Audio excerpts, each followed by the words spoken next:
to talk about security in systems, which I'm quite relieved to see some people turned up. If you say security in systems to many people, you'll get a lot of blank looks. But we're going to try and hopefully make it very interesting this morning. It's actually an area which I think is fascinating. You don't need to get very far into security to realise it's subtle, complicated, interesting, and highly technical. This morning we're going to be talking about security more from the perspective of why you need to do it and what you need to do to be effective at security, rather than going into lots of details about cryptanalysis and public-private key and attacks on systems and cross-site scripting attacks and SSL and those kind of things. We'll touch on those, but I suspect you probably know quite a lot about those already, and that's why you're here. Or if you don't, I'm pretty certain you can find the answers with Google as easily as I can. But there's a lot of stuff about security from the security community which isn't so widely understood, and that's what we're going to talk about. And in particular, by the end, you're going to know who Alice and Bob are. Who knows who Alice and Bob are? A few of you, yeah. Everyone will know who Alice and Bob are. That's a very important detail by the time you get to the end. So, introduction. Security is a difficult thing to get right, but it's getting quite important. Years ago, systems weren't connected. Does anyone know in the US classified community how to make one of the things that they feel is important to make a system entirely secure? Disconnect it from the network. Seriously, that used to be a criteria for the highest degree of security in the US classified community. You had to disconnect it from the network. And now everything's connected to the network, so security gets a lot harder. And when I've worked with teams to talk about security, in very many cases, people start talking to me about technologies. So I ask them, what sort of security do you need, and how are you achieving it? And they start talking to me about SSL and cross-site scripting attacks. Or they tell me they've got FXCOP and they've looked under the security tab to find out what warnings they've got. Or in large corporations, they sigh and they go, look, we've run the Fortify scan. What more do you want from us? We've been bled dry already. We're bored with this. And actually, none of those things are really security. They're all just technologies. Because this is the wrong way round. If you talk to a security engineer, and how many of you would consider yourselves from a security background? How many of you have worked in a security group or for a secure systems firm? One or two. And so you'll hopefully back me up to say the security community views that as entirely the wrong way round. Actually, you need to start with what your security requirements are, which of course sounds familiar in software development, thinking about requirements first, and in particular, what threats you think your systems might face in security terms, before you even need to start thinking about the fact that there are security technologies. They're what the security folks call mitigations. They're not primary part of security. And in this talk, we're going to talk about security as a risk-based discipline. And that's very, very key to the security community. It's all about what risks you face, rather than about what technologies you've applied. Although they are interested in the technologies too. The caveat is, I'm not a security engineer, although I sometimes bluff my way through large organizations as someone who can masquerade as one. I have worked in a secure systems environment. I worked for a company that did digital rights management. We had all kinds of security, from very physical sorts of security, as in who could enter certain rooms and retina scanners, through to the other end, lots of very tamper-resistant code running on PC. So we had a lot of security, and I led the applied research work there for a while. But all that did was convince me that I was not a trained security engineer, because I was working with people who really were. So I know quite a bit about this area, and I think the reason I can give this talk and the security guys can't is because I do your job. I design systems, but I've got that knowledge, hopefully, of security to bring the two together. So that's the kind of talk it is. You still need a security engineer. Don't take any of this as gospel, really. To some extent, it's all my interpretation. So what is security, then? Key thing is, we need systems that are dependable, because everyone depends on systems today. When I walked into the room, when there were about half a dozen people here, I looked over everyone's shoulder, and everyone was using their smartphone or their laptop. So almost certainly, every one of those people was connected to a network service doing something. So they needed dependability. And the problem is that the world is full of malicious people, lots of people who make mistakes, and lots of people who are just a bit unlucky. How many of you have had a production incident at your firm where afterwards, in the post-mortem, you went, we were just a bit unlucky? The rest of you are lying. Everyone's had one of those, because actually people are a bit unlucky, and sometimes factors come together in a way that, frankly, no one would have predicted. There was an outage at a large Swiss bank some time ago, where it took a clearing system out for a number of hours. It really was unlucky, the combination of circumstances. But that doesn't mean that we can't do things from the security perspective to mitigate against that. One of the obvious things we do to avoid bad luck in production? Separation of duties, so that developers aren't unlucky when they log on to production systems, for example. And why do we need security? Well, in a perfect world, we don't. People don't make mistakes, people aren't malicious, nobody does anything nasty to each other.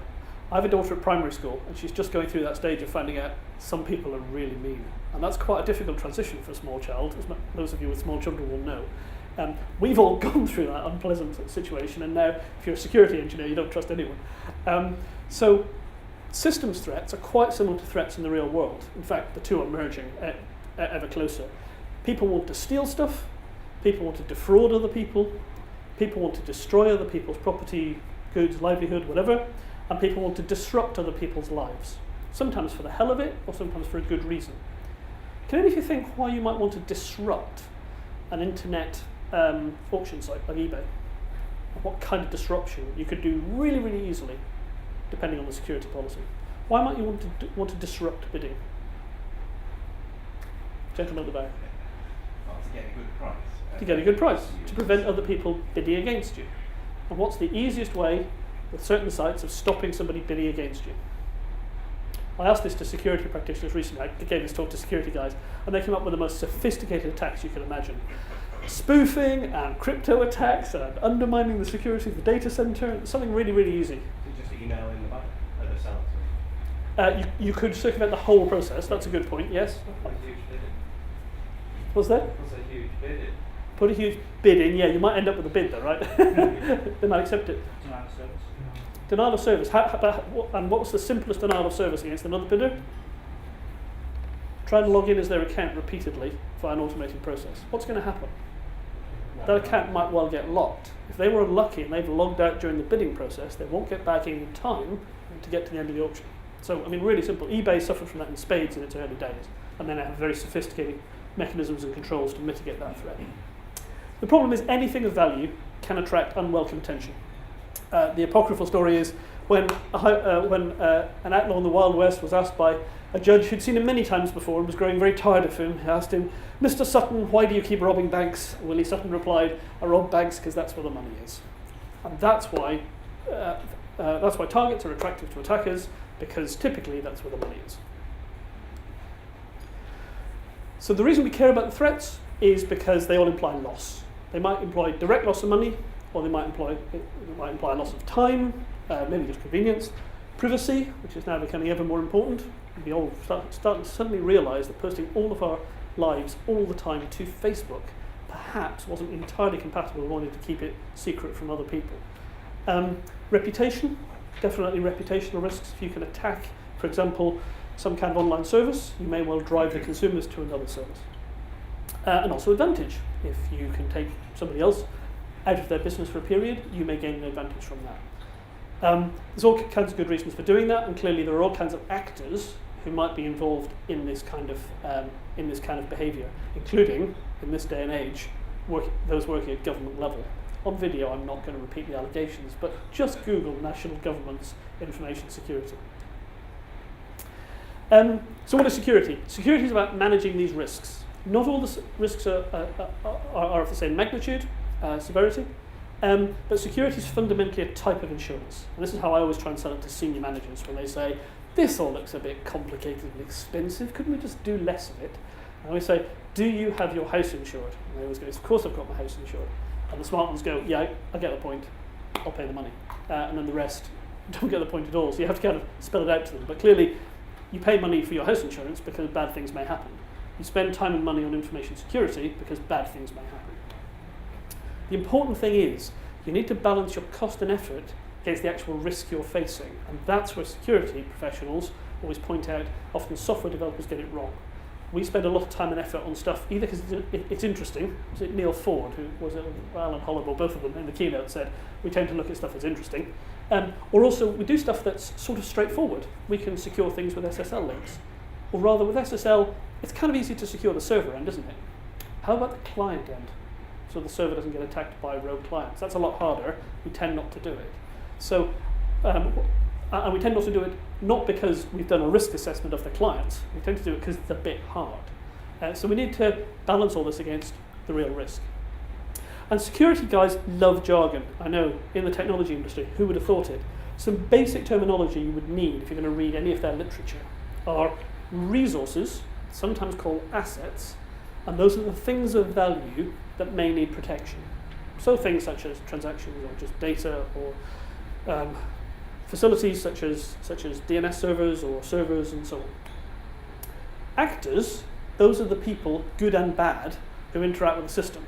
And good actors you don't need to worry about that much, except sometimes they do stupid things like write their passwords down. Obviously malicious actors are much more of a problem. Policies is the spec. A security policy defines how the system should behave. So a security policy, for example, might state that an unauthenticated user can browse a catalogue but not initiate a transaction. That would be a security policy. And a threat is something bad that can happen. And what it really is, it's a reason that security policy might be broken, might be violated. So we are protecting resources against malicious actors, specifying the correct behavior using policies, and looking for threats to those policies. That's the jargon. And the cast of characters, I did promise I'd explain them. There are always 4 characters in any security scenario if an information security guy has written it down. Alice and Bob are good actors. They're just trying to get on with their business, and they're trying to normally exchange information or interact with each other in some way. Eve is bad, but not that bad. Eve is an eavesdropper.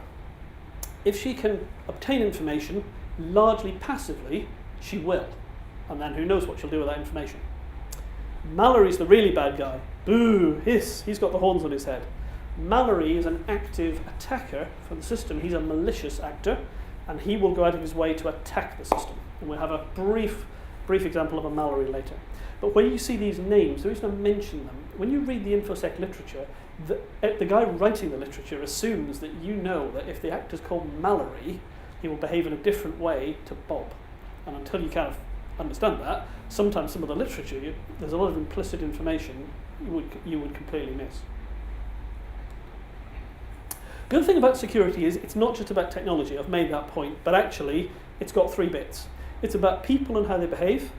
It's about processes that people follow. I know, as Alan said, processes are bad and evil. Actually, our lives are full of processes, some formal and some informal and organic. People do stuff, and that's what we mean by process, how people behave. And there's technology, which is the stuff that we know and love and know quite a lot about, what to apply, how to put it together. But as Schneier likes to say, who's heard of Bruce Schneier? Everybody I'll get. Best. He must be the highest profile guy in information security. Google him. He's a man never found without an opinion. His great saying, which is very, very true, is security is not a product, it's a process. It's not coincidental he was selling security services at that time, and so therefore on an ongoing basis wished you to buy his services. But he is actually perfectly correct. You don't do it once and then you're secure. It's an ongoing process. And you're only as strong as your weakest link. So there's very little point in having 248-bit public-private key crypto if actually you've got people behaving in a totally insecure way. And actually, the easiest attacks on systems historically have proved to be people, not the technology, because security analysts agonize about the technology. Mainstream security stuff that you buy, you can't always rely on pretty well. You can rely on it being secure in some academic sense of secure. The chances of you being able to rely on your systems administrators always being secure is much less. We'll talk about that later. And then, when we think about security, we need to structure the thinking a bit about what happens, what the causality is. There's an organization called OWASP. Their website's referenced at the back, and they're a really good resource for everything to do with security, really. But they've got a nice picture. A vulnerability is a weakness in a security mechanism. So, for example, it's the fact that when you do backups, you don't encrypt the tape, and it's sent off-site via the post office. So it's possible for somebody to intercept the tape. That's a vulnerability. Or you might have a vulnerability such as your site is susceptible to cross-site scripting. That's a technical vulnerability. A threat, there's a number of definitions of threat. The one I like is when a vulnerability meets an attacker who's got some motivation. Now, strictly, an attacker could actually just be like an act of God, but I don't think God really attacks systems. So I normally think of there being an attacker, but for something like an earthquake can disrupt the availability of your system. The attacker, I guess, is the earthquake in that case. But in most cases, you need a vulnerability, but you need somebody to exploit the vulnerability, somebody who can, and secondly, somebody who's going to bother. If in fact there's nothing valuable to attack, you needn't worry so much about that one. The attack is when that attacker puts the plan into action. They've got a plan, they've got a vulnerability, off they go. And the risk is the threat you've got, the impact of the threat, the likelihood it's going to have, and how bad it's going to be should that threat actually materialize. I know WASP like to visualize it as threat agents, that is, bad people, find ways into systems, they call them attack vectors. They find weaknesses in the systems, those weaknesses allow them to attack the controls, and then have an impact on the assets. And that then, if you have stolen, for example, all the customer details, credit cards being the obvious example in retail, then there's a business impact from all of the credit card numbers being stolen. So that's the way that most security experts think about the process of security. That's worth knowing, because when you're talking to them, they again are assuming you've internalized this as much as they have. And the requirements for security at the abstract level are pretty well always the same. You need confidentiality of certain information, also known as privacy. That's the stuff where we encrypt things. Integrity, making sure stuff hasn't been tampered with. Making sure stuff can't be destroyed, particularly silently. Keeping things available, so preventing that disruption. And that's not just availability of the whole system, it's availability really of services. And then accountability, which a lot of security people slightly confusingly call non-repudiation, which is a sort of technical security term, which is really who did what when, and can we rely on that? Can we rely on the fact this message was sent by that person? They cannot deny that they sent it because, for example, it's got their identity attached to it in some secure way. And for the security experts, yes, I know, then a can of worms as to were they in control of their security identity, but let's leave that on one side. So those are the requirements that pretty well every system has in different ways, and those are the things that we'll need to achieve as system designers if we're going to be successful at securing our systems. So, having said I'm not going to talk about technology, I then break all my rules, and in this section talk a bit about technology. How many people here, for example, feel they've got a strong understanding of symmetric versus public key cryptography? Excellent, because I'm just about to give you the very basics of symmetric versus public key cryptography. If you'd all gone, yeah, this is old hat, then I'd probably have skipped this section. But let's go over that. There's a few bits of security technology, it's worth knowing what they are. The reason is, not so much that you should, from this level of knowledge, blindly start applying them. It's more that whenever you look at any security mechanism, or you talk to any security guy, they will start telling you that this is what you should apply. Knowing the basics of how they work, and importantly knowing the basic weaknesses in them, is pretty important if you're ever going to put them into your systems. Attacks, you could run a 3-day seminar on attacks. In fact, certain companies do. I'm going to mention some kinds of attacks and very briefly describe them, and then allow you to research via Google in your own time. There are lots of really good attack databases on the web. So key thing is, this is for designers like you and me. It's not in-depth expose for the security specialists.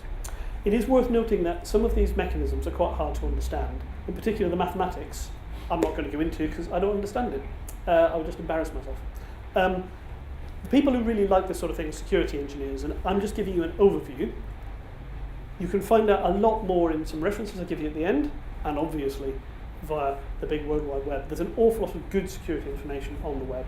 The key thing is start at a trusted site, Basic Security 101, and navigate from there, because there's also a lot of rubbish about security on the web. If you type OpenSSL into the web, you will find a tremendous amount of misinformation about OpenSSL, as well as solid information. So that's worth bearing in mind. So remember we said we had some security requirements. For each of those requirements, what are the basic mechanisms that we might use? I realise the text is slightly small, but the slides are on the web too. So first requirement is authentication. Authentication is the process of saying, who are you? So the classic way of checking if somebody is who they say they are is what? A username and a password. You do it every morning when you connect to your desktops. And that's fine, as long as the passwords are strong and not stolen and not written on post-it notes and all of those caveats. There are stronger ways you can do it as well, such as two-factor authentication. Many people here got a secure ID. That's a two-factor. Your bank has probably sent you a two-factor device in the last 12, 24 months. They've become very popular in banking. I assume that some insurer or reinsurer has started demanding them because they're very expensive for banks to run. So two-factor authentication has suddenly started to become a little bit more common. The buzzword there is something you know and something you have. So it's quite hard to replicate both of those. Especially if you're an Eve type attacker, you're unlikely to end up with both of those. You would probably need to be a Mallory. Biometrics. Fair to say, I think that biometrics was the great white hope 3-4 years ago. It seems to have quietened down a lot. I think large companies took one look at iris scanners and went, "You're kidding me." They are used on data centers. Do some of your data centers have biometrics? Large bank data centers, I'm told, I'm not allowed near them because I'm not operations. I'm told big bank data centers now quite often have some kind of biometric. And of course, Apple are popularizing biometrics with thumbprints on iDevices. And also certificates, which again, 20 years ago, 15 maybe, seemed like the obvious answer. We're going to issue everyone in the world with a digital certificate tied to their national insurance number in the UK or their social security number in the States, and that'll be fine. And then some smart security engineer went, what would happen if the thing that was issuing all these certificates was compromised? Oh, everyone said, that would be really hard. We'd have to destroy all those certificates and then issue new ones to everyone in one go. Otherwise the systems wouldn't work anymore.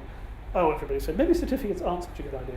And in limited domains, certificates work quite well. So a certificate is a piece of cryptography that allows you to prove who you are, as an SSL certificate. So then comes authorization.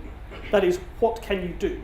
And you all deal with this all the time, right? Access control lists being the obvious example. Roles built into systems. Technologies like OAuth that allow you to pass around sort of verifiable statements about your authorization, permissions on file systems. That's probably the bit we're most familiar with. Nearly every system we use has all that. And then confidentiality, keeping stuff secret. And actually everyone equates that with cryptography. If you say to somebody, how do you keep stuff secret, privacy, everyone goes, you encrypt it. Actually, most systems, day to day in practice, don't use cryptography to keep stuff secret. They use ACL-style access controls and roles. So when you log on to systems, presumably in your production environment, there is data that you can't see because it's protected, not because it's encrypted, it's simply protected because of ACLs. And of course, what's the obvious problem with that? If you're just protecting data with access control lists? People, exactly. There's going to be somebody who can see it all because they are the system administrator. So if it's not encrypted, someone somewhere can just extract it. Whereas if you want to keep something secret from a systems administrator, encryption is a great way around it. It's very unlikely they're going to have access to the encryption keys. Well, in a well-designed system, they will not have access to the encryption keys. The next area of mechanisms are integrity. Remember we said we need to be sure that people haven't tampered with stuff. The main way that this is achieved is with cryptographic hashing, if we're worried about security. There are also checksums, but they're not really secure. They're really checks against technical problems.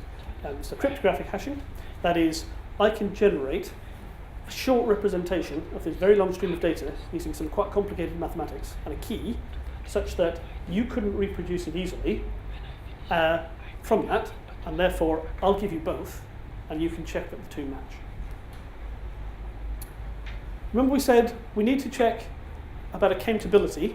So this is the non-repudiation bit. This is who has done what to what. The two classic mechanisms here are we can sign things cryptographically.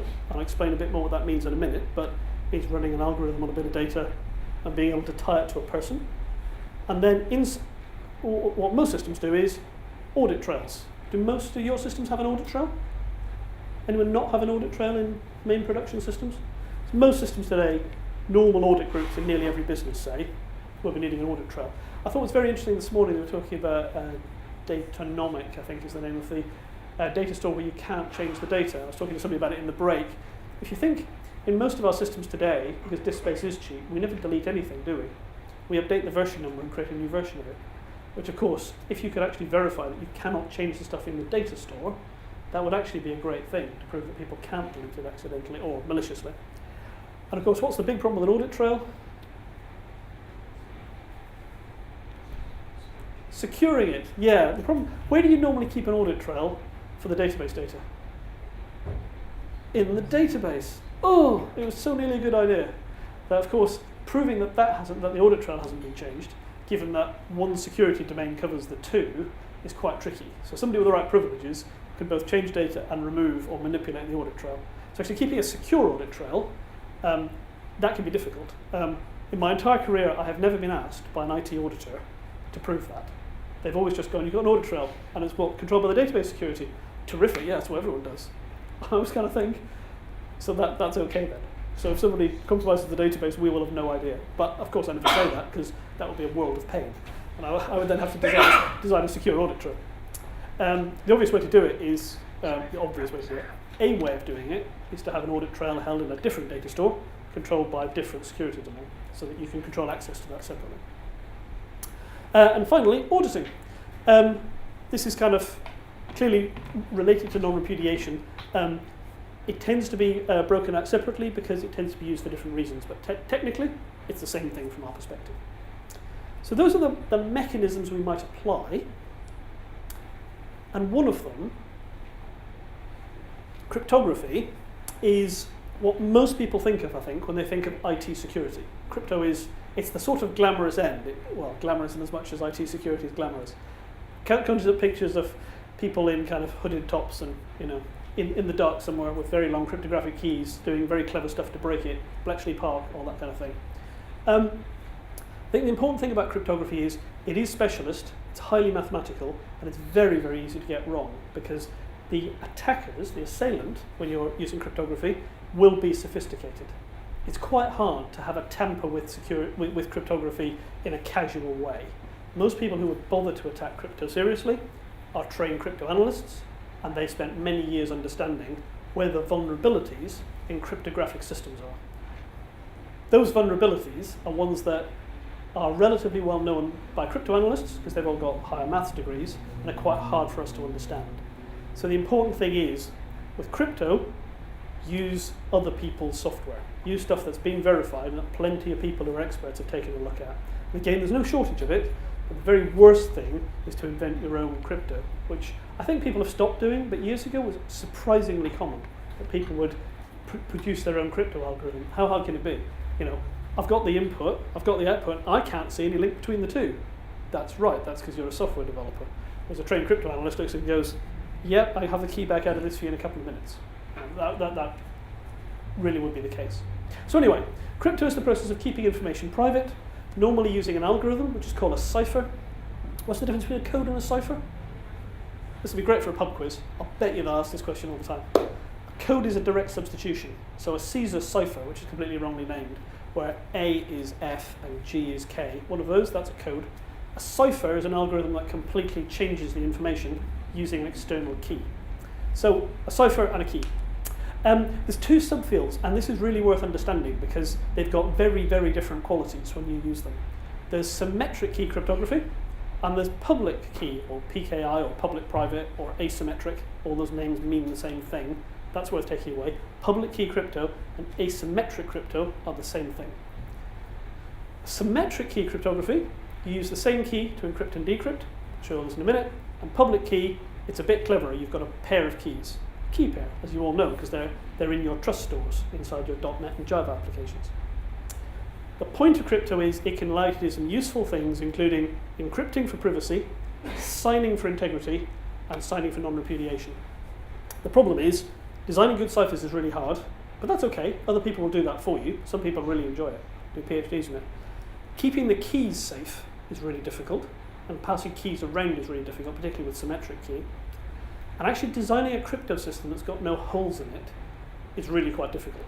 And I mention all that simply to say, not that you won't be using it, it's worth getting someone who has done a lot more than you, me, or probably anyone at this conference has done with cryptography to take a look at anything you're designing that involves cryptography. They will probably find vulnerabilities in it you would not have thought of. So basic symmetric key, this is where Alice and Bob come in, you see. This is a security scenario. So what can you tell from the fact it's Alice and Bob? They're both benign actors. So that's the important implicit bit of information. So you all know how this works. You need an algorithm which is the same at both ends, exactly the same at both ends, and you need a key, preferably quite a long one. And Alice uses an algorithm and a key to generate what is this document's called. The input document's called plain text or clear text, yeah, and it generates a document known as the ciphertext, yeah, hint in the algorithm name. And then Bob gets the plain text, the clear text back with the reverse of the process. Very straightforward. Public key is a lot more difficult. Certainly I think to understand how it really works is much more difficult. Alice, in this case, is the sender. She needs to have two keys, a public key and a private key. And what's the relationship between those keys? Not mathematically, don't worry. Just practically. If she does something with one, she has to use the other one for something else. So the key thing is, she has to keep the private key absolutely private. There's a hint in the name, I know. But actually, keeping keys private is hard, right? So you need to bear that in mind. In this case, she's put it in her wallet. What more should she do? There will be another key called the public key, and they have to be managed as a pair, where she can distribute that pretty well anywhere she wants to anyone. It doesn't matter who knows that. In fact, it's probably a good thing that more people know it. That can be shared freely. The reason is, in slightly simplistic terms, if you encrypt something with the private key, you use the public key to decrypt it. And that has two benefits. You see what they are? So what's one problem with symmetric key cryptography that we no longer have? Shared secret, exactly. This isn't a secret. You can send it sort of anywhere you like, should you want to. The problem, the advantage of public-private key cryptography is that you know, if you decrypt something with a public key, you know that it came from Alice. And that's an important thing for example, keeping end-to-end, well, not so much end-to-end security, that's a slight simplification, but it's important for understanding that you've got known actors in the system. Because after all, knowing who you're communicating with is part of the security puzzle. And the differences between them are single key, key pair, obviously. You need to share the single key securely. Public key sort of works around that problem. The key thing, about the two though is that symmetric key is very efficient computationally. You can blast stuff through a symmetric key algorithm really quickly. It's a very efficient process. PKI is very slow. It's hundreds of times slower. I did a little benchmark, and just on my Mac, you can do 75 megasecond, I think, with symmetric, and public key it was struggling to do a couple. So hundreds of K a second. I mean, it's that sort of order of magnitude, because they're completely different problems that it's solving. They have different classic attacks, and in particular, public key, the problem is people forge keys, and if they forge keys and you can't tell that, then you may not know who you're communicating with. And in symmetric key, you've got the problem of how do you pass keys around. In public key cryptography, the big challenge is how do you know that you can trust the whole system. In practice, people use the two together. The reason is because of those different qualities. You really want to do all of your encryption and decryption using symmetric key cryptography, but how do you solve that business of passing the key around? Well, you could use PKI to pass a key around. So this is a little bit like how SSL works. SSL actually uses something called the Diffie-Hellman key exchange, which is slightly more complicated, but it's sort of similar. Is that the client kind of connects to the server and says, shall we do business? The server says, yeah, let's do business. Here's the kind of ways I can communicate. And then it says, here's my public key. And then the client says, oh, righto, well, I'll generate a key, encrypt it with your public key, and send it back to you. So only you can decrypt that, because you've got the private key. And now both sides have a private key, so therefore you've shared a secret. And now you've shared a secret, symmetric key cryptography works really well, so we can exchange data encrypted with the symmetric key. And so that's, in essence, how protocols like SSL work. you combine the privacy side of PKI with the efficiency of a symmetric key protocol, which really, in practice is the best. I think it's fair to say that's the best approach people have today for working with cryptography in practical terms. The other things, just to mention, are hashing and signing. A hash is a short form of a much longer piece of data. I'll really leave you to go and read Wikipedia. There's a very nice definition of it, partly because you're all drifting off, because I've talked about crypto for too long, but which I promised myself I wouldn't. The important thing is there are algorithms that can take a long piece of data and produce effectively a summary of it, such that you won't get many collisions. Won't be many between now and the end of the universe kind of timescale. Very, very few collisions. That's the hash. So that says the contents of this document can be summarized as this. And if you change any bits in this document, something in that hash is going to change. What Alice can do is that Alice can sign, as in encrypt, that hash with her private key, and then send it to someone with the document. They can use her public key to verify that hash, as in unencrypt it and redo the hashing process, and then go, oh yeah, that must be the document you sent, because this summary that you generated off the original document is the same as the summary I've got for the same document. I also know it's you because I'm decrypting with your public key, therefore it must have been encrypted with your private key. That's how the system works. So as long as your private key is still private, we're laughing. I know it came from you, and I know that nobody's tampered with it in the middle. So there hasn't been a Mallory in the middle. So the question is, what can go wrong then? As I said, I can't do everything that can go wrong in this session, and it's kind of probably a different kind of session anyway. But just to mention the kind of things that can go wrong, I'm not really trying to scare you. Just type security attacks into Google, read for half an hour, you'll be quite scared enough. But this is the kind of thing to bear in mind when you're designing secure systems, and maybe this is why it's well worth getting security engineers involved. The easiest thing to do in many cases is not to attack the crypto, as I've said, it's to attack the people. So how do you attack people with social engineering? Well, basically you bluff them, you bribe them, or you coerce them. In the USA a few years ago, I noticed, partly because it was partly brought up on security lists, but I went and did my own kind of web searches too, and it was interesting. There were quite a number of quite significant bank attacks, physical ones. I mean, go in and steal the money, not sophisticated, kind of attack the crypto stuff, where coercion of key bank staff was being used as a major part of the attack. They clearly factored that into their attack strategy. They'd worked out that having the wife and children of a senior bank manager was a very useful part of a social engineering attack, because it was possible to get that bank manager to subvert controls much more easily than if you were trying to persuade him directly. So attacking the people is all the stuff we would think of. There are lots of ways of getting people to do stuff, but through a combination of stupidity and coercion and incentive. Large amounts of money also historically has been very, very valuable as a part of an attack. Network attacks are fundamentally exploits on things that go wrong with protocols, and you'll recognize those. Things like SYN attacks, where you force vast numbers of sockets open on things. Attacking the DNS system. The DNS system is relatively fragile if you look at it from a security perspective. What happens to your system if the DNS isn't available? Absolutely nothing works, right?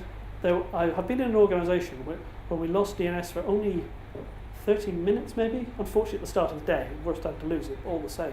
And this was a hard and resilient DNS. It had been a vendor software rollout at the weekend. Turns out that when it came under very high load, there was a problem with it. And it took 30 minutes to do the failback. And it was amazing in that time. Nothing in the IT environment worked at all, because everything needs DNS to go and look it up. It's a really effective thing to go and attack, which unfortunately, as we know from recent security write-ups, now the root DNS servers do come under attack. I mean, people have figured this out. Distributed denial of service, a couple of you have mentioned. If you can get a whole lot of zombie computers, as they're known, to attack a site together, just do something innocuous, but all do it at the same time, you can create great problems for a site. Application level attacks. Have you all heard of SQL injection, for example? You're trying to get a piece of SQL inserted into a string that's then going to be expanded. I mean, cross-site scripting is kind of a bit like that. Can you insert something in a web page that, again, shouldn't be there? Corrupting input, just to see what will happen, really. Sometimes you can get, for example, in a badly configured web system, at least in the Java world, what happens if you have an internal exception at the back end? Well, you quite often get a 500 error in the browser, don't you? And what's often under the 500 error? Stack trace, yeah. And what do you not want to tell an attacker? The internal structure of your software and which third-party libraries you're using, which of course the stack trace is very effective at telling them. So corrupted input attack, can do that very nicely. And then you've got attacks like DLL attacks, where you replace parts of software underneath things, manipulate the LD library path or the path on Windows. And then of course our old friends, common gateway interface and server-side includes, an attacker's paradise really. Don't use them so much anymore, but of course the recent Heartbleed bug, no, not Heartbleed, I'm thinking the other one, Shell Shock. Sites that were very affected by it absolutely immediately. Anyone spawning a shell, what does CGI do? Usually SSI spawns a shell. So they're great areas for attacking, and there's lots of others. OWASP have got a pretty good list, but there are lots of vulnerability databases. There's then the programming attacks. I think, how many people here work in .NET or Java? And how many people are working in assembler, C, C++, and machine-based language? Yeah, a couple. Because I'd say these are much less prevalent in a VM-based language, provided you have reasonable faith in your VM. And it'd be fair to say, I think the Microsoft and the Java VMs have been hardened a lot now over the years. They're less significant. The remaining problem is known bugs in libraries. I mean, some, even security libraries, have got bugs in them, and you inherit those for free. And then finally, the reason I put it at the bottom is these are the cryptographic attacks. In a sense, these are the last ones you need to worry about, because most cryptography technology has been hardened already. You don't release a piece of cryptography into the security community without expecting to get a good old intellectual beating, really. I mean, they delight in finding problems with each other's cryptography, and therefore that's good for us, because it means that this stuff has gone through a lot of intellectual analysis before it gets anywhere near us. But there are still a lot of potential attacks with cryptographic systems. The point when you're thinking about attacks is, people say think like an attacker, and then other people say, no, don't think like an attacker, that doesn't help. I think what they mean is, if you think about the attacker's goals, rather than necessarily thinking about exactly how they work, that's really going to help you focus in on where to put your effort. You cannot possibly look at every possible security attack, but you can think about what an attacker is actually trying to do. Why would they want to attack your system? What are they after? Therefore, how much value would they place on it? And things like, for how long would this information be valuable? If they're attacking a site to get a company report before publication, they've probably got a window of 36 or 48 hours. If you can protect it for that long, it's kind of irrelevant after that because it goes into the public domain. Whereas things such as bank accounts, well, you can attack those pretty well any time and you'll get valuable information out of them. So you need a different kind of protection. The other thing is attackers vary. I don't think there's much you can do about the NSA or the Chinese government, frankly. If they want into your system, they're going to get into your system. On the other hand, if you're worried about casual script kiddies, as they're slightly dismissively known, they're unlikely to do a very sophisticated attack, but crikey, they might spend a lot of time looking at an attack. Something where you go, you'd have to spend hundreds of hours on this to get anywhere. Actually, they might find those hundreds of hours quite entertaining, so they might well spend hundreds of hours. So knowing the characteristics of the attacker, I think is what people mean now. And as designers, we don't need to understand every detail of for example, cross-site scripting. It can be tremendously subtle. What we do need to understand is the kind of attack, the impact it can have, and the basic mitigations. How do we protect against it? Because you tend to find great families of these attacks are mitigated by one kind of defense. And we need to be aware of the defenses really, as much as the attacks. And also, don't rely, as I sometimes have made the mistake of assuming that a 5-year-old book is up to date, because the fundamentals don't change, but actually the attack databases are worth sort of keeping on top of, at least in the trends, because new stuff does unfortunately appear all the time. So how do you actually go about securing systems? This is the bit where, hopefully, this is what we're going to do every day. So I hope that was interesting and sort of useful. That was background, motivation if you like.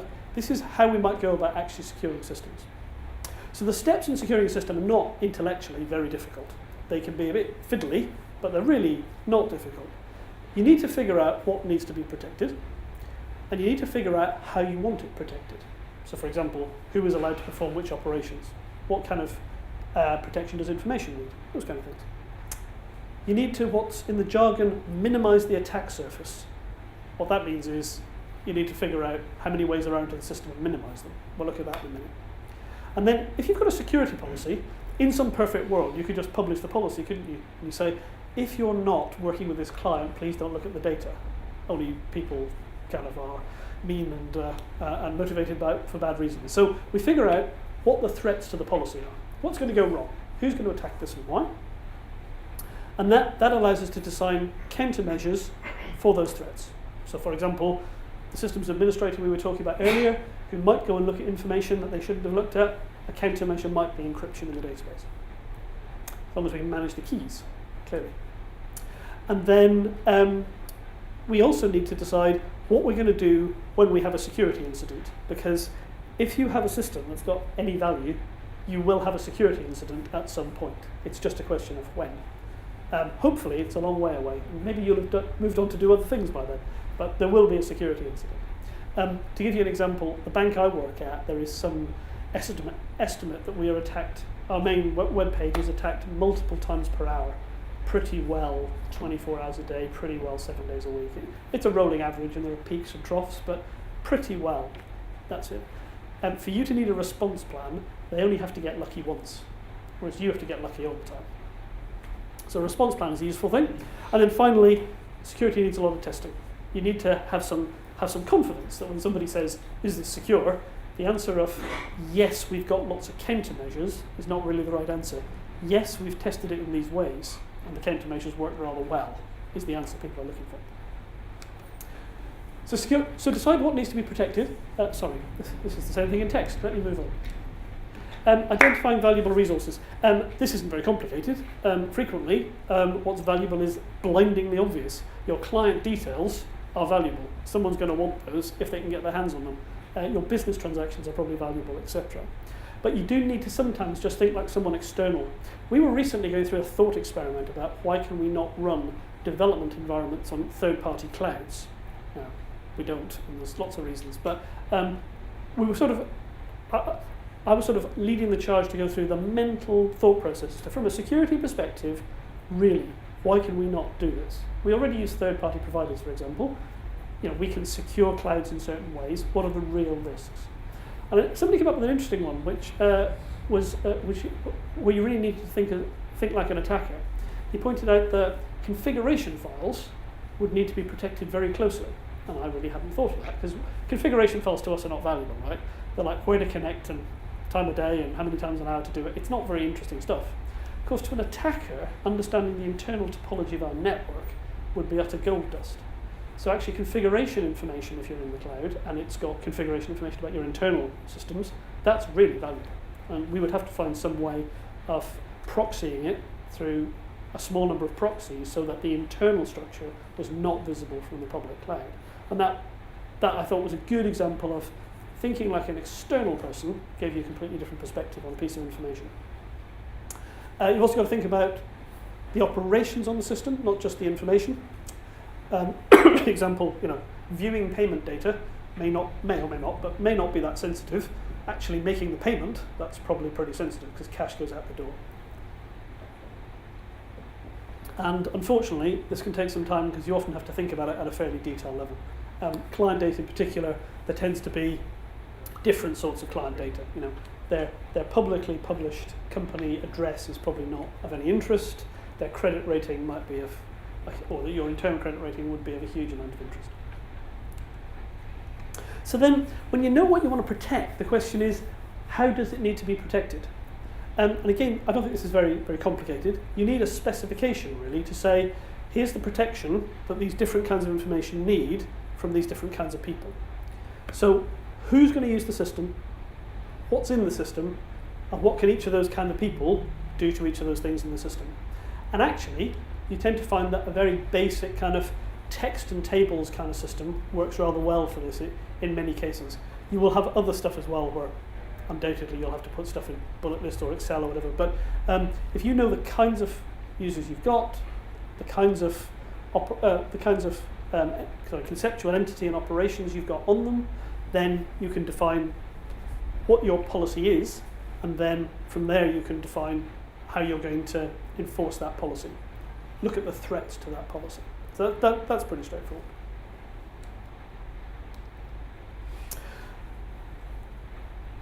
Ideally, we would like to minimize the amount of work that we have to do for security. We'd like to minimize the amount of work full stop, but especially for security. And that's what minimizing the attack surface means. So that's security jargon for what are the possible ways into a system that people could use to get at possible vulnerabilities. Those are your so-called attack vectors. The more ways into a system, the more diversity in its external boundary, the more ways there are in. So if you've got 8 different network interfaces using 4 different protocols, there's a lot more potential there for someone to go and attack than if you've got one and it just uses JSON over HTTP across SSL, and that's that. And the reason for this is obviously twofold. One is, if you've got lots of potential, there's lots of possible vulnerabilities, so there's lots of stuff to go and attack, but also there's lots of stuff for you to figure out how to secure it. And that's arguably the bigger problem, is that you're going to have a limited amount of time to do security work. Every bit of this is quite difficult, so a small attack surface means you've got a lot less to do and a lot less stuff to understand and keep on top of. Particularly when it comes to, for example, securing protocols. I mean, knowing that is quite specialist stuff, so it's going to take some time to understand it. OWASP, this organisation, who I will mention more at the end, they define the attack surface, as in the things you need to worry about, as what channels have you got in and out of the system. So file transfers, web requests, messages, stuff like that, stuff coming in and out. The code that secures those channels, so if you've got network handlers, file transfer stuff, message handlers and so on, each one of those can be attacked. So that's the code securing the channels. The data you've got in the application, the stuff that people might actually care about, and then the code that wraps around that in order to keep that safe. So minimizing all that makes your system easier to secure. And what's the obvious problem? If you minimize all this. So you've minimized the number of ways in and out of the system, you've minimized the amount of data, and you've minimized the amount of code. And you've probably minimized what your system can do. And that's kind of the tension, is that a rich system full of features and options and interfaces and all the rest of it has a much bigger attack surface than a little system that doesn't do very much and isn't connected to anything.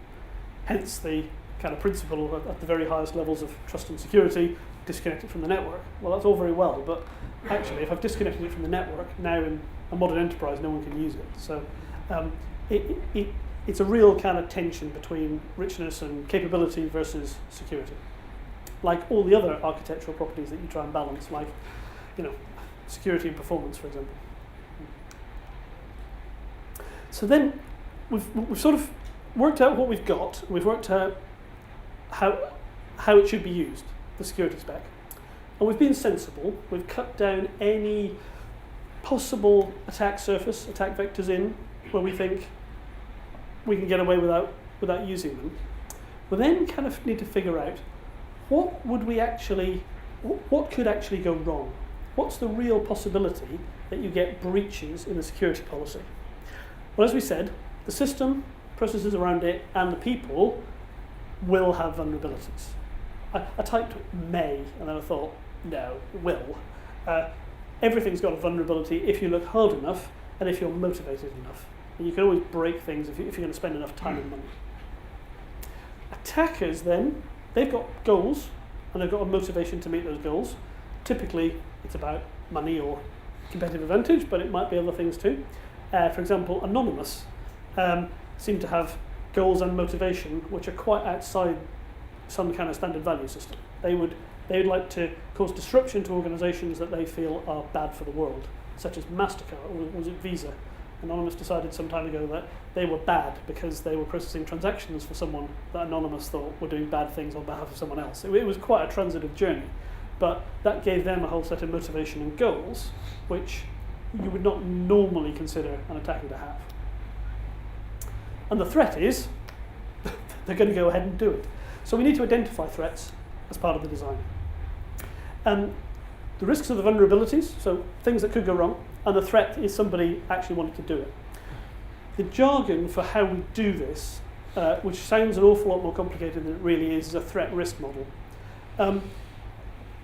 These, I think, used to be called risk models by security experts. People who've been working in the field for some time can agree or disagree. Microsoft started calling them threat models about 5 years ago and did it really, really loudly. Who here has seen the Microsoft Secure Development Lifecycle, SDL? It's on MSDN, as was, whatever it's called now. It's all up there and it's all free, and actually it's very good. They started calling them threat models, and then OWASP couldn't decide, so they've called them threat risk models, because it's sort of in the middle and doesn't offend anyone.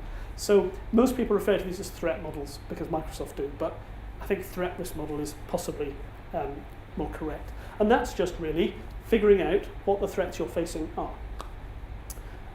You then want to, you may want to organize them so that, for example, under a particular goal, then there may be a number of different threats and a number of attacks by threat.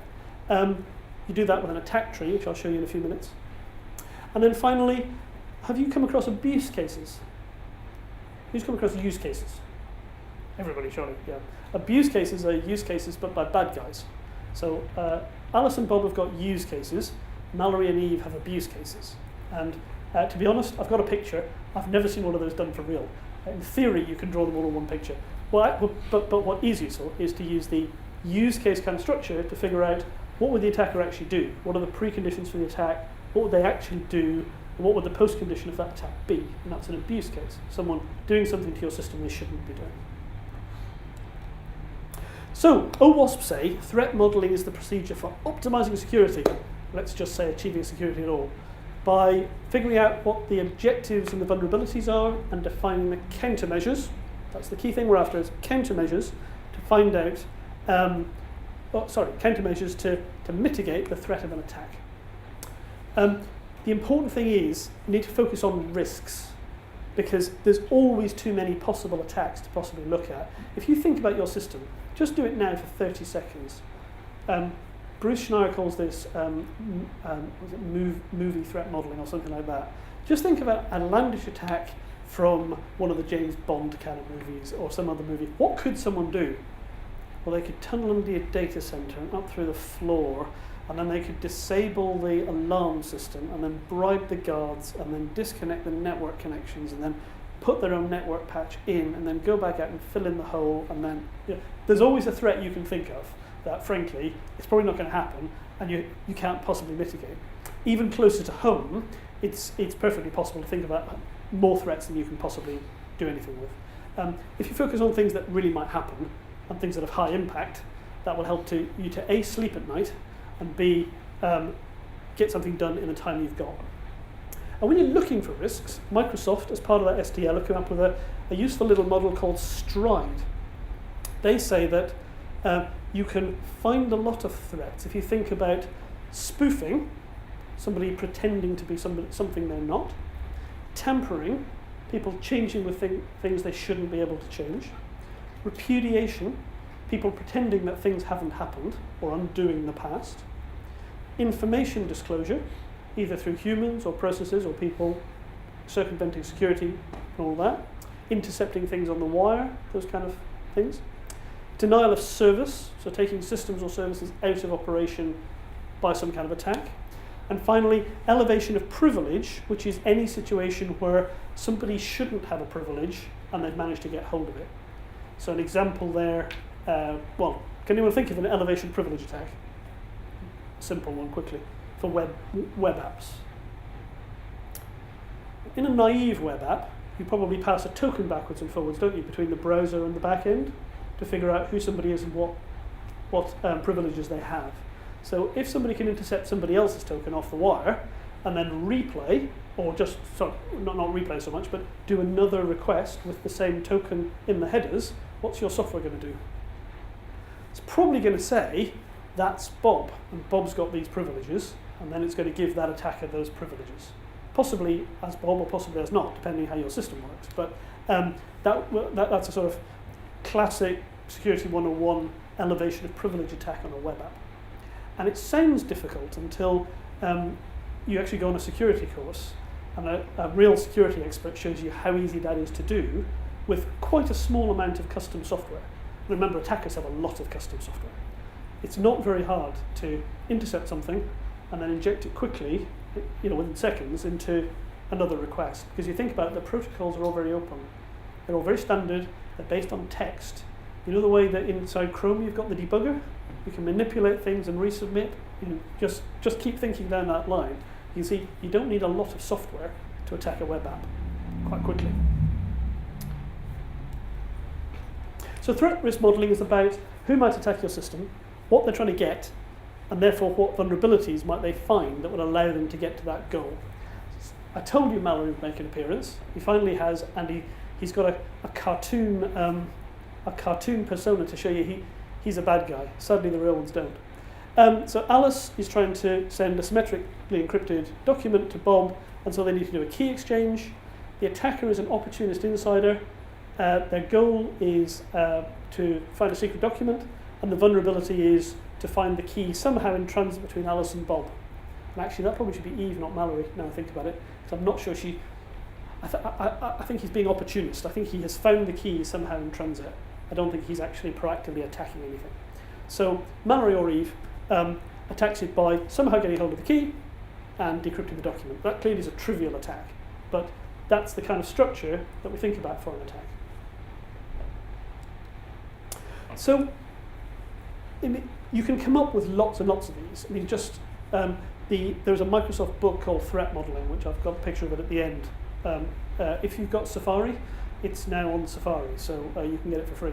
And there's lots of stuff on their website. They've got threat modeling guides and so on, which are not specific to their technologies at all. They use this stride model. They're really good guides to how you can produce long lists of possible threats as to who wants to attack your system and why. To give it a bit of structure, because the problem is you just end up with a heap of them really, which doesn't necessarily help. An attack tree can really help you to structure it. So what we've got here is a kind of attacker. In this case, we've got a professional hacker rather than an opportunist insider. The goal is getting customer credit card details, and the specific attack type is they want to extract the details from the system database. So they don't want to intercept them on the wire or break crypto or anything like that. They want to attack the database. So how might they do that? And the way that we can structure all of the threats to our system is that we can create groups of threats and then refine them. So we can access the database directly. And how would you do that? Well, you can guess database passwords, probably a lot easier than most of us would like to admit in most environments. We could do the same thing for operating system passwords, and then we might find a way in through database security via the operating system.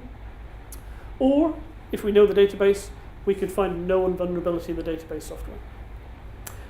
We could just get the details via the DBAs. So we could just do a social engineering attack, we could bribe them, we could subvert a DBA account, there's a whole lot of other possible attacks under there, and so we can go on. The important thing about this is it gives you a nice structure to think about how are these things all related to each other. And clearly, if I can mitigate, say this goes a couple of levels, if I can mitigate here, then I chop an entire bit of the tree off. So it's quite useful for looking for coverage for your mitigations. How effective is this mitigation across parts of my attack? And it also allows you to refine your thinking a bit, because you could probably decompose that one as well. How might they, is this possible? Well, actually, yes, I can think of 4 ways off the top of my head. Write them down. And actually, maybe you discard 2 of them. But once you've sort of pruned the tree, then you're left with things that look like credible attacks. This is good for the brainstorming approach, because the brainstorming, as you'd expect, produces a lot of information very quickly. And this allows you to structure it and then figure out which bits you can get rid of with pruning. It's also dead simple. And you can do this in an Excel spreadsheet in 20 minutes. It's really not difficult. There are lots of threat modeling tools out there, some quite research and experimental, some quite commercial. But honestly, the important thing is doing the process. It's not having a tool to store the results. Abuse cases, like I said, they're like use cases, but by bad guys. So they're typically, well, I say typically, all the books tell you this is what you do. You put them on your use case diagram, only you put them black with white writing, and you have an attacker with a black fill. No, it's all kind of great, except I've never seen anyone actually bother to do this. Most people don't do the use case diagram, never mind the abuse case diagram. The one advantage of this maybe is that you allow the abuse cases to be related to the use cases and each other. If you've got a couple of complicated ones, that might be a valuable visualization. I actually think this is what security luminaries would call security theatre. This is not making you any safer. This might be a really useful picture to put on a PowerPoint to show a senior manager who goes, oh, I get it, you're going to do this and then draw this picture and then show the relationships and that'll make us much safer. Yes, you say. And he'll go, okay, well you go and do that. And then what you can really do is actually produce an abuse case, because the picture's kind of irrelevant. It's like a UML use case diagram, it's kind of content free, but you can do very useful work with the actual cases. This one's not very exciting. In fact, this is pretty well what I described a few minutes ago. So after attack, what threat does this result in? What would have to be true? What are the preconditions for this attack to be credible? What's the attacker actually going to do? And what's going to happen if this attack is successful? In this case, the misuser has stolen an authorization token. They need a valid means of user authentication to get onto the network, but the misuser has in this case, they've only stolen the token. They've got their own username and password. So they're trying to elevate their privileges, not just attack the system. So they need to have their own username and password. That's a useful thing to know, because that gives you some possibilities around audit. And they have to have stolen user authorization token, and this abuse case doesn't go into how they might do that. So that's one that you can challenge. I mean, can they really do this?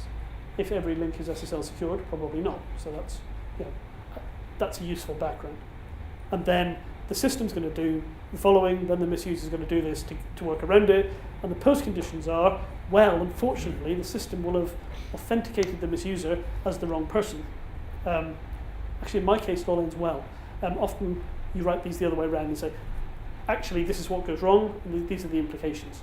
In my case, it's a happy day scenario. So the system will have prevented the user from stealing another user's means of authorization. It's always nice to have a happy ending. And that's fine, provided you've got a way of actually doing it. In my case here, this is a positive abuse case, in that the system, it's effectively forming a specification for how the system has to respond. The alternative is you have an abuse case where you have no mitigation, so therefore your post condition doesn't have a happy ending. But these are easy to do. Who uses use cases in some form in their work? Quite a few. Yeah, so you could go and write one of these tomorrow, right? You don't need lots of specialist knowledge, and you already know how to do use cases. All you're doing is restructuring the use case and repurposing it. And the other thing is that when you put it on the table, you don't even need to really explain what it is, other than it's kind of a use case about security. So you don't have to have a big conversation about it.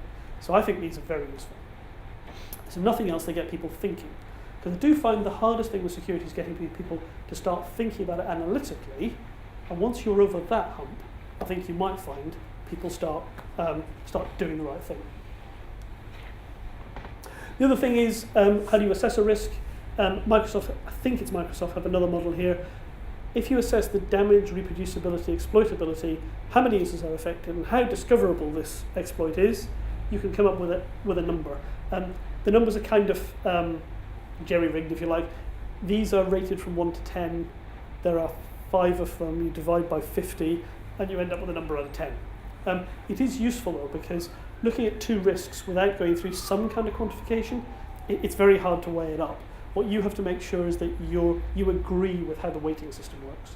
But as a starter for 10, this is a really useful way of getting your risks force ranked, so you know which ones to start with. That's the wrong URL, but clearly it was on the OWASP site. But if you type dread risk model into Google, I'm quite certain it will find it for you. It'll probably be beside Stride, actually, because that's very widely used too. And then once you know what the risks are, you can design mitigations. I mean, some of them you can design mitigations right now today because you understand the problem, you understand the solution, you just get on with it. Others, such as complicated network attacks, that's where I think you need to go and find some specialists. Get some help of people who know more about it than you or I. The other thing is that, as I mentioned, you are going to have a security problem at some point. The worst case is that you have a security problem and you don't know what to do next. And it's a bit like, I'm guessing that most of your firms have a disaster recovery plan or BCP plan, which I'm sure you practice all the time, so that you know exactly how to fail to BCP should the worst happen. This is no different. This is kind of a disaster too, it's a security disaster. So you need to know what you're going to do, and you need to have a group of people who know how to do it. Because this is the other thing, people write it down kind of in a room, and it's all on a whiteboard, and goes, yeah, that would be fine, thinking, I will be on holiday, but by all means, you guys crack on with it. But actually, you need to have some people who've actually gone through it themselves, so they know what to do and they're not thinking about the process. And it's not just ops and software development. You're going to need technical input, lots of it, but you're also going to need executive level management input, because this is about to affect their share options quite badly. And you probably need legal, because you need to understand what your legal constraints are and what legal obligations you have to other parties when the breach has occurred. And my goodness, if you're a mid-sized to large company, you're going to need some PR. So you're going to need your communications people involved from day one. Getting those two groups to take this seriously actually can, in some cases, be quite difficult. I think in banking, telecoms, pharma, those industries have been through this. They take it very seriously as of today. In other industries, there is an element of, this is basically an IT problem, why are you asking me? Whereas actually, when it becomes an IT problem, it's suddenly a business problem. And practice. That's the testing. Secure implementation. Clearly, if you've got a good security design and you've got lots of bugs in the implementation, that doesn't really move you very, very far forward. Really secure implementation, as in verified implementation, is pretty specialist. But the way to get support with it is, of course, to get expertise, and that's great if you've got people around who can help you. But there are a lot of code review guidelines, secure coding guidelines, and now lots of tools which are very reliable, which will flag up potential problems in your software. Some of them are open source, some are freely given away, some are commercial. But there's sort of no excuse really. If you're worried about secure systems, there's no excuse today not to be using some automated scanning tools to make sure that the implementation is at least basically secure. And similarly, when you come to testing and verification, there's a very wide range of things you can do, many of them done by quite specialist people. You're unlikely to run your own penetration or fuzz testing, I would guess. Fuzz testing is throwing crafted and uncrafted data at a system to see what happens. However, you can do functional testing of security features, you can do your own static analysis, you can do a security review. There's a lot of verification you can do to gain some basic confidence that what you've done is the right thing. Largely outside the scope of this talk, it must be said. So when we're designing systems, in the last few minutes, let's just think about some of the principles that we need to bear in mind. I would assert if we keep these principles in mind, we will avoid an awful lot of the common problems in system security. First principle is least privilege. We discussed earlier that one of the problems with having unencrypted data in a database is that a database administrator can access that data whether they're meant to be able to or not. And that's a case of broad privilege. Similarly, if you log on to a Unix, if you allow people to log on to a Unix system as root, or if you can log on to your Windows domain as administrator, there's very little you can do to prevent those people doing whatever they want. So giving people this, and same in business systems, if you have a sort of supervisor person who can do any business transaction, then it's hard to control them. And if that account gets breached, then you have a problem. You're also much more likely to have that person make a mistake because there's nothing in the system to catch them and say, no, you can't do that. So give people the smallest amount of privilege that you can while allowing them to do their jobs. Slightly related is the fact that if you compartmentalise your system up, so you don't have the ability for sort of one user account to be compromised to have access to absolutely everything in the system, you will clearly limit the impact of attacks and also make an attack less attractive. If you have one Uber account, it's very, very attractive to attack that because you can get to anything. If in fact you've got a lot of pieces of the system, and compromising any one account probably isn't going to give you that much, your system is a lot less attractive to attack. And this is what a lot of classified systems do. They're highly compartmentalized to limit the damage and to make sure that even once you're in, there's a very limited upside to actually breaking it. As we've already talked about, some aspects of security are quite complicated, but as we know, understanding a system design is a function of how complicated it is. Agreed? A really complicated system is very difficult to understand. Something that's very hard to understand is it's very hard to be sure it's secure in any sense of the term. And that's where the vulnerabilities will hide in complexity. So the simplest thing possible, while having many virtues, is definitely a goal of any security designer. Because the simplest thing you've got means that you're far more likely to be able to understand it to a level where you can actually verify it for security.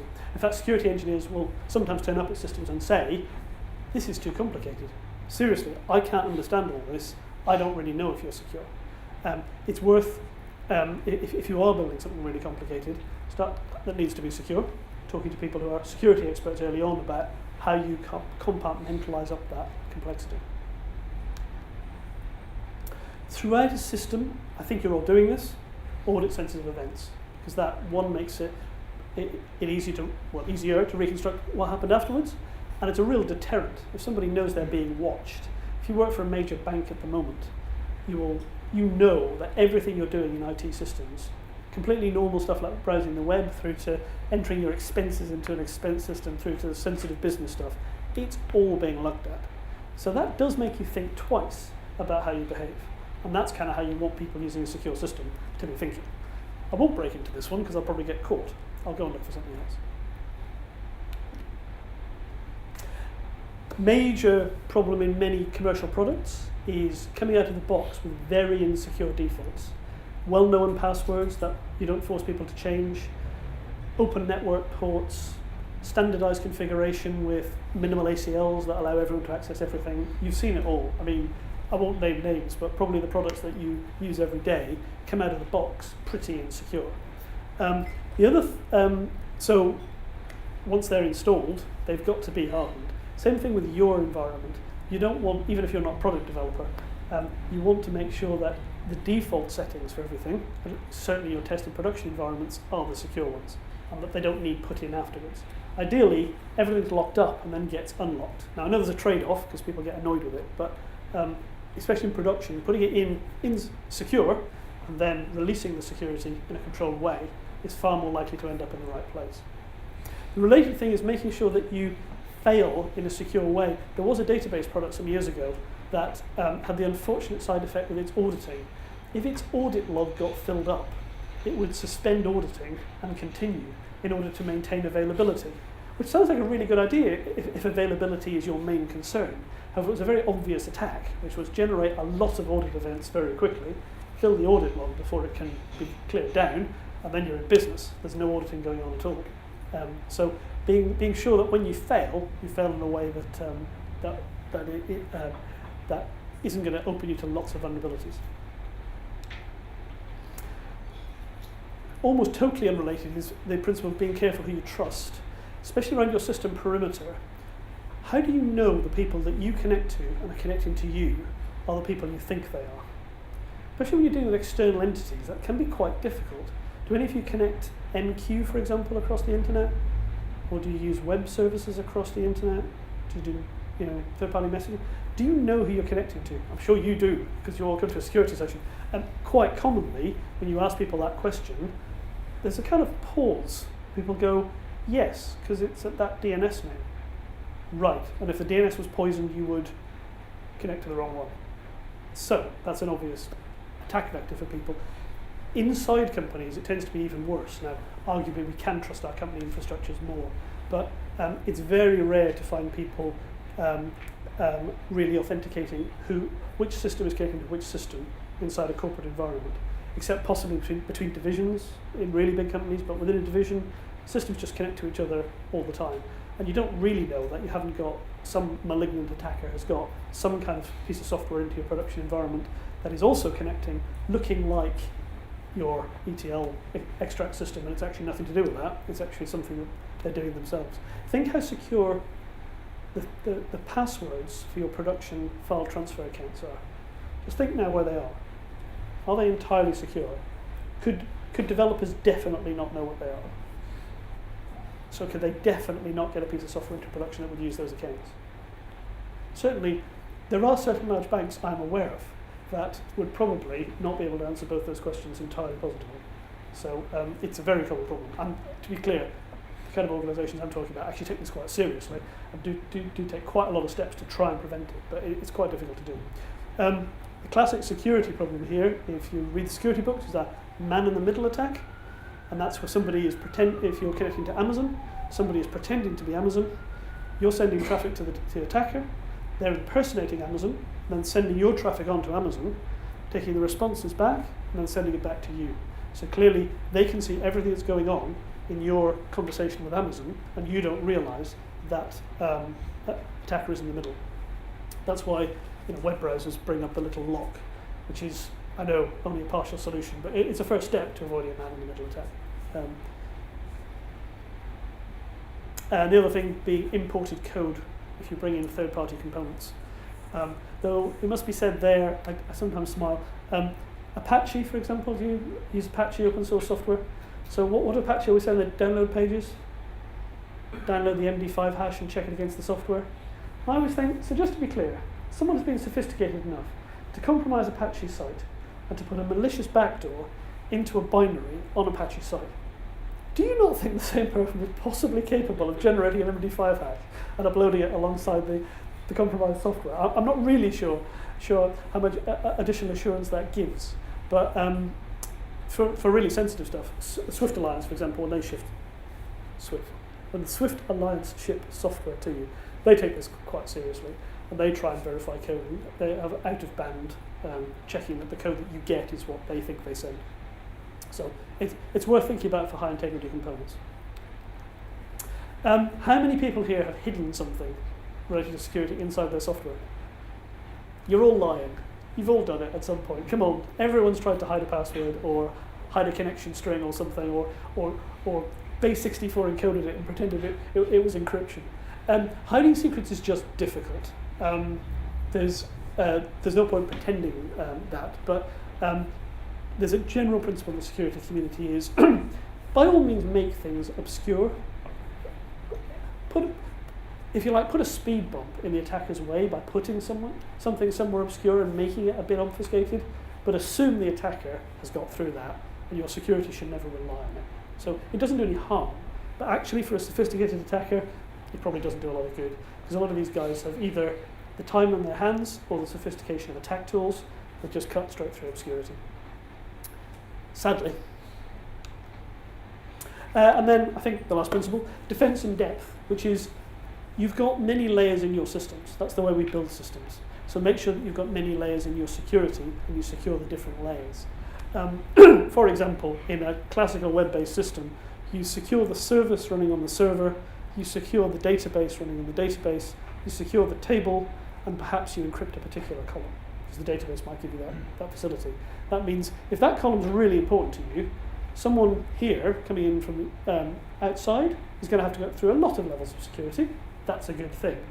But it also means that if somebody managed to circumvent the system in some way and attack it through a different attack vector, there is still some level of security. And this is quite common, actually, to find the security here and nearly nothing behind it. So if somebody goes behind this into the database, there's one login, it's got access to everything, it's not even a very secure password, there's no certificates or anything, no auditing, and even here, if you can break your way past that, then actually there's not a lot to stop Also, the failing securely thing is sort of here. If the protection in this layer is down or malfunctioning, then does it actually allow connections via some clever workaround to actually get into that network listener? Make sure that it doesn't, is obviously the answer. I say that as if that's easy. I'm not saying any of this is easy, but that's what you need to be achieving. So we've looked at improving system security, and we haven't actually talked a lot about security technology. I think you'll probably agree. We've introduced a couple of ideas in it. By all means, go and have a look in the books. Have a look in Wikipedia is a perfectly good resource actually for lots of this. Gives good introductory stuff. But actually, we need to be thinking about risks and design principles because we're system designers, not security specialists. Because if we don't secure the people, the process, and the technology, then we will have holes in our system. And it's the weakest of those three is actually going to be your vulnerability. So given that people are very malleable, you might want to start there. You need to do all three, but let's not assume that by using sophisticated security products, we're going to end up with a secure system. Because we need to design it in. It's very hard, some of you may have tried this, it's very hard to increase the security assurance level of a system once it's been built. You end up almost rebuilding the system because there are so many assumptions tend to be baked into it that are hard to secure later. It's just very hard to do. So we need to be guided by a set of risks and the threats that the bad things that may happen to us, rather than being driven by a sort of tech perspective of here's the palette of security technologies, I'll plug those in. Stride and dread are really good ways of finding vulnerabilities, and once you've got them, thinking about which ones are the most important, force ranking them to focus your attention. And if you need a really secure system, do get experts involved, not people like me that kind of bluff it. People make entire careers at doing information security, and they're not always the easiest people to deal with, to be perfectly frank, because they're specialists in their domain. They're often very uncompromising about how they want things done. But if you learn enough about security at this level, you'll be really well equipped to have a two-way conversation with them about the real risks your system faces, and also the strengths and weaknesses, which they don't always discuss, of the solutions that they're trying to potentially foist on you, dare I say it. Never stop asking why. Why am I doing this? Is it useful? And never stop asking, what if? What if the attacker was cleverer than me? What if this firewall did malfunction? What if this failover failed? It's those kind of questions that lead you to end up with a secure system. The resources to kind of follow up on, should you be interested beyond this, OWASP, I forget what their name is, but they're known as OWASP, but it does stand for something. They started off as a group of guys really as almost as a user community interested in security. It's very web application centric, so it's very much at our level rather than the security experts level. And they run a website full of cookbooks, guides, tutorials. They have a very nice web application called Goat, which is full of security holes. You can download it and they will explain to you how to exploit those holes. That's really eye-opening because they take you through the attack and like you're in moments. You kind of go, oh, I'm not sure I would have seen that in my own system. You know, the first time you do it, it's a real education. Microsoft put a lot of money into security in the last 10 years. Obviously, they kind of had to. They ended up in a place that nobody would envy them being. But their new secure development lifecycle is really very good. It's the customer polished up version of what they've been doing internally to improve the security of their product suite, which I think, to be fair, they've spent a lot of time and effort on. And they've employed some very good people who came from outside, knew a huge amount about security.